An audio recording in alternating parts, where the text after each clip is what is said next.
What's up, Top 10 fam? I'm your host, Eamon Hassan. How's it going, guys? I'm Jared Bronstein, and today we're talking about cursed relics. We are. What is a relic? Who already knows? He thinks it's something from WoW. He's a WoW player. World of Warcraft, hey, shout out my WoW players. I was a RuneScape gal myself. Never played RuneScape.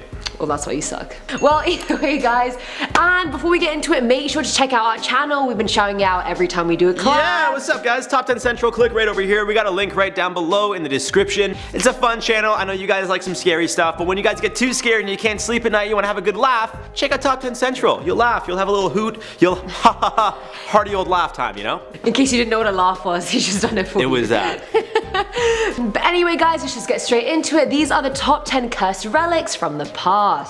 Starting us off with number 10 is the Black ORLOV. Now this one's a bit of a juicy one, I'm not gonna lie, but it always has to start off juicy, you know what I'm saying? Weighing in at 67.5 carats, this jewel was said to have initially been the eye of an idol of the god Brahma at a shrine near Pondicherry. It was then stolen by a monk, which is said to have triggered its curse to begin with. In 1932, a diamond dealer called J.W. Paris took the gem to the US and very soon after committed suicide by jumping off a skyscraper. It then got into the hands of two Russian princesses, Nadia Orlov and Leonila Baryantinsky. I hope I said that right. Either way, both of them committed suicide by jumping to their deaths in the 40s. After the string of tragedies, Charles F. Winston cut the stone into 3 pieces in an attempt to break the curse. Whether the curse was broken or not is unclear, but the story gets shadier. Diamond scholar Ian Balfour said there's no evidence of any black diamonds found in India or even a Russian princess named Nadia Orlov. I mean, maybe she was more of a low-key princess that didn't have much clout, you know, not like a big deal, just a small-time princess. Who knows?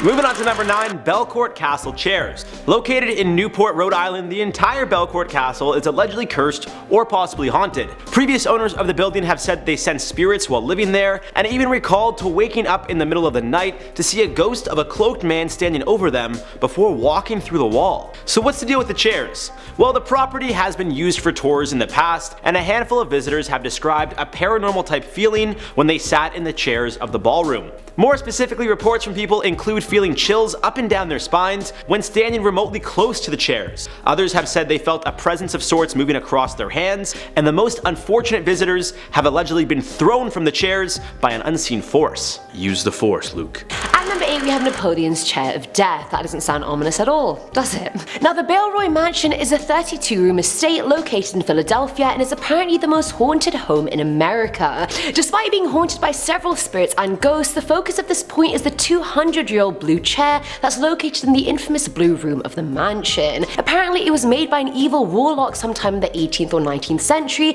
and was owned by Napoleon. It's said that anyone who sits in it will face a very gruesome death afterwards, and that's been true for the 4 people who sat in it after Napoleon died. And obviously after those 4 people, the house owner Easby banned people from sitting in it because they were like, props don't want any more people to die, let's just not do that. The chair also has a red mist around it, which is said to be the ghost of Amanda, whoever the hell that is, they never explained it. So either the warlock cursed this chair way back when, or Napoleon or Amanda haunt the chair, or it's just cursed on its own, I don't really know. Coming into the number 7 spot, Maori warrior masks. These masks were worn by New Zealand's Maori warriors who would carve the masks before going into battle. The belief is when a man died wearing the mask, his soul would remain trapped inside that same mask. Now this one is interesting because the mask itself isn't necessarily cursed when it comes to the general public. Instead, the curse of the mask only affects those who are pregnant. The reasoning for this is because both pregnant women and the mask are considered taboo, and if they come into contact with one another, a curse could be created. An example of the misfortune this mask could bring to pregnant women happened as recently as 2007. A pregnant woman lost her life after being drowned while having an exorcism performed on her in hopes of ridding an evil spirit that allegedly possessed her. To this day, museums that have the remaining few masks in their possession have signs that warn pregnant women to stay away. Now at number 6 is the memorial of Colonel Buck. Back in the early days of Bucksport, the town's founder, Colonel Jonathan Buck, had a witch executed, which was pretty common back in the day. She was hung, but before she died she cursed Buck, saying he would always bear the mark of this deed, and he has. On the monument honoring his 75-year death anniversary, there's a huge pointed stocking-shaped stain which people attribute to the curse. One story claims that instead of hanging her, he actually burned her till until her legs fell off and rolled out of the fire near his feet. In a different version of the story, she wasn't a witch at all, but was actually pregnant with his child, which was obviously socially unacceptable, so he just decided to kill her as the easiest way out. We hate a coward.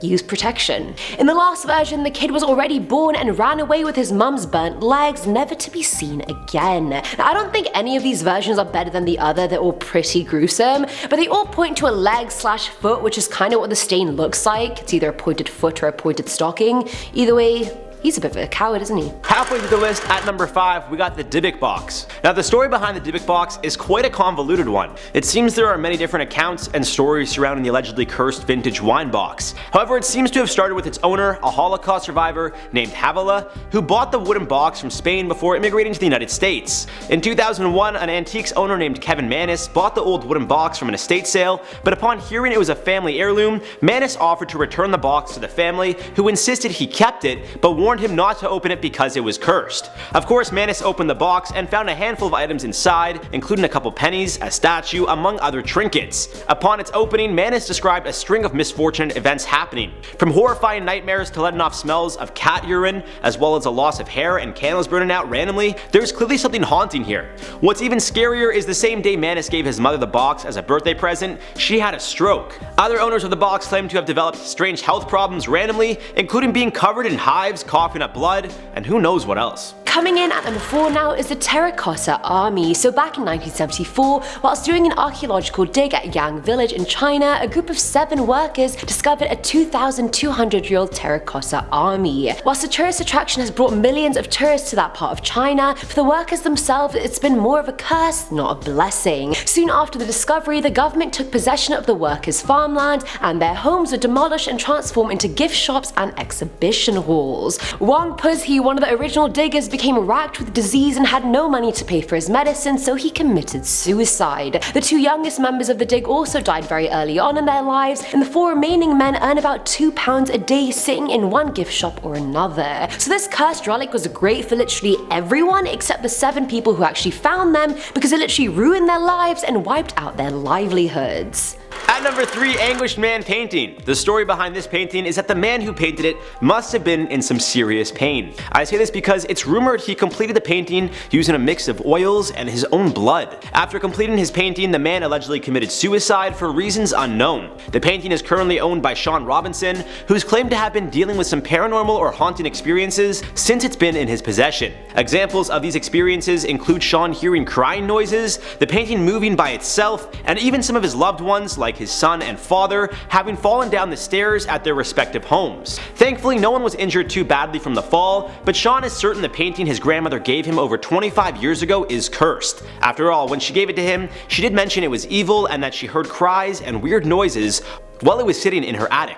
Now at number 2 is James Dean's car. We all know who James Dean is, I'm not even gonna go into an explanation. He was an American actor and all-around cultural icon. He was known as Hollywood's heartthrob, you could say. Aside from acting, Dean was very interested in auto racing and cars in general. He bought a 1955 Porsche Spyder, which he customized to the nines and dubbed his little bastard. Even though the car was his pride and joy, it was supposedly cursed from the very beginning. Dean met up with Sir Alec Guinness for lunch, and he told him if you get into that car, you'll be found dead in it by this time next week. And he was right. A week later, he was with a group traveling to an event when he collided with another car at an intersection and was basically announced dead on the spot. But the curse didn't even end there. Whilst trying to repair the wrecked car, it fell on one of the mechanics, crushing both his legs. The next owner sold the engine to one racer and the drivetrain to another racer, and the former lost control, hit a tree and died, and the latter got injured in a car crash as well. Then 2 guys tried to steal pieces of the car and were both injured.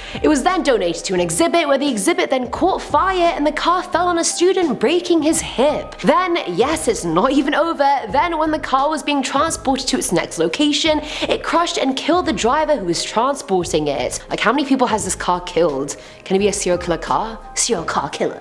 And in at number 1, the Delhi Purple Sapphire. Similar to the infamous Hope Diamond, the Delhi Purple Sapphire seems to bring misfortune to anyone and everyone who dares to hold it in their possession.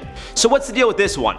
Well, for starters, it's not a sapphire. It's actually an amethyst, but was mistaken for a sapphire when an English soldier stole it from the Temple of Indra during a war between India and the British Army. As soon as the soldiers returned home, his family lost their fortune, and not long after, every member of his family had started to fall ill. When he lent the stone to a friend, that friend inexplicably committed suicide. Fast forward to 1890, and Edward here on Alan is gifted the cursed relic from the soldier's son. When unfortunate things started happening, Alan got the stone bound to a ring in the shape of a double-headed snake and inscribed the ring with zodiac signs in hopes that it would keep the curse away. It did for the most part. Then in 1902, Alan lent the ring to a friend who immediately returned it after experiencing misfortune. When Alan got it back, he started experiencing misfortune as well, which led to him throwing the ring away in a canal. Months later, someone found the ring, returned it to the jeweler who helped Alan turn it into a ring in the first place, and once again the ring found its way back into Alan's possession. Upon Alan's passing, his daughter donated it to the National History Museum, where it sits today. And that's it for today's video, guys. Hope you guys enjoyed it. Let us know which cursed relic you think actually does have a curse. If you think they all have a curse, just one, just two. I feel like, I don't know why, for some reason with me, it's like any jewelry I feel like could be cursed. Is cursed? I feel like honestly you can call anything cursed. Like when we were researching this video, literally everything could be cursed. No, but I feel like, I don't know, for me personally, like paintings, chairs, even the, what's it called, the DYBBUK box? DYBBUK? Even the DYBBUK box. You're doing great, sweetie. Even the DYBBUK box, like all that, I just had a hard time kind of like buying into it, but I don't know why the diamonds, like they really? just, something about diamonds, I don't know. I feel that, I feel that. I don't know. I feel like for me it was probably the DYBBUK box, because I feel like they have spirits inside of them, you unleash that. Fair. People have videoed like things going wrong. I know this because I've done many DYBBUK box videos. Of course you have. Well, I've been your host, Jared Bronstein. Again, thank you for having me on your incredible channel. I hope you guys have come to somewhat like my face. A little bit, a tiny bit. I've been Eamon Hassan, and we'll catch you in the next one. But you guys gotta be sure to check out our channel, Top 10 Central. We got a link down below. Click right over here. Have a good laugh, and we'll see you guys there. Bye.